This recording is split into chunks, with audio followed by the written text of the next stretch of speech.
Sejam bem-vindos ao canal Estudante Estuda. Iniciaremos agora o estudo do artigo 5º da Constituição Federal, os direitos individuais e coletivos.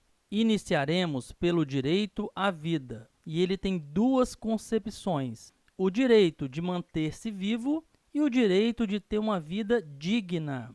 Importante saber que não fere o direito à vida as pesquisas com células-troncos embrionárias e nem o aborto de feto anencéfalo. No Brasil, é vedado a pena de morte, salvo em caso de guerra declarada. Então, muita atenção, porque se a prova perguntar se a pena de morte é 100% proibida, a questão está errada.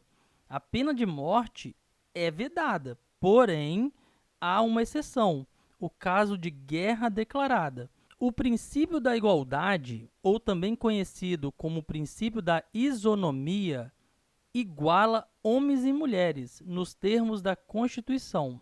Igualdade é tratar igualmente os iguais e desigualmente os desiguais, na medida de suas desigualdades.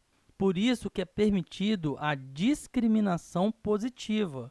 Como exemplo, podemos trazer as vagas para pessoas com deficiências em concursos públicos. O princípio da legalidade diz que, para a administração pública, o administrador só pode fazer o que é permitido em lei. Já o particular pode fazer tudo que não for proibido em lei. Ninguém será obrigado a fazer ou deixar de fazer alguma coisa senão em virtude de lei. E é importante saber que o princípio da reserva legal é quando se exige lei formal.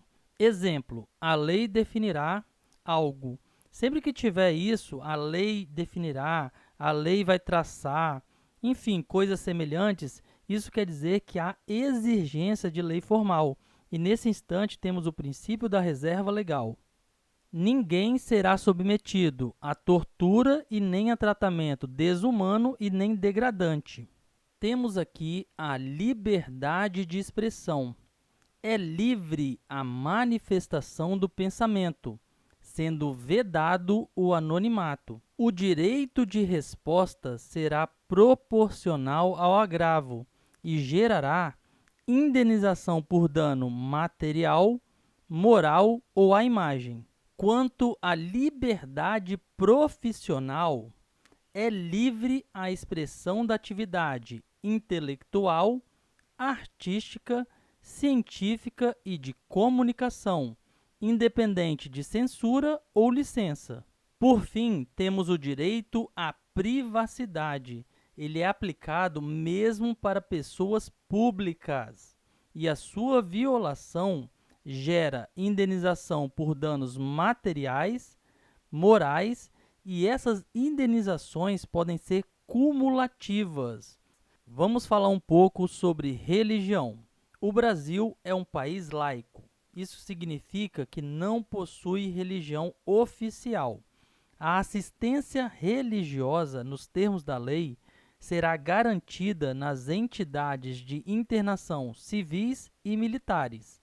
A liberdade de crença garante proteção aos locais de cultos e suas liturgias. Ninguém será privado de direitos por motivo de crença religiosa ou convicção filosófica ou política, salvo se as invocar para eximir-se de obrigação legal a todos imposta e recusar-se a cumprir prestação alternativa fixada em lei. Essa norma tem eficácia contida. Explicando um pouco melhor esse pedaço, devemos saber que ninguém será privado de direitos por esses motivos aqui, ó: crença religiosa, convicção filosófica ou política.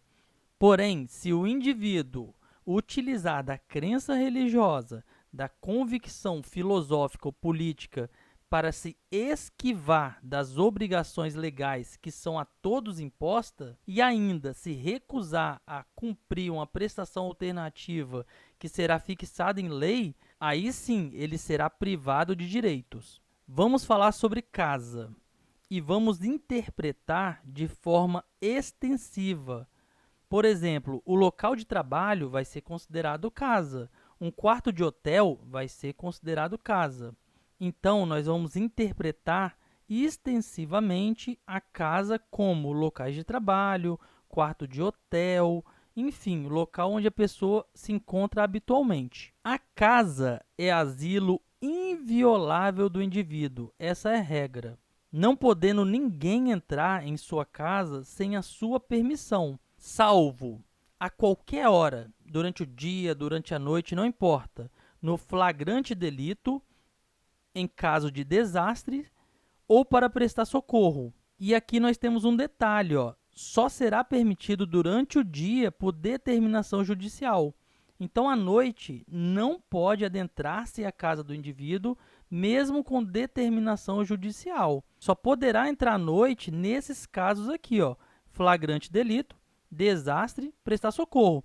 Ou se o indivíduo deixar. Se o indivíduo permitir que você entre, aí não há problema. Porém, se ele se negar, aí você vai ter que observar isso aqui. A qualquer hora nesses 3 casos e apenas durante o dia por determinação judicial. Finalizamos aqui mais esta aula sobre o artigo 5º da Constituição Federal.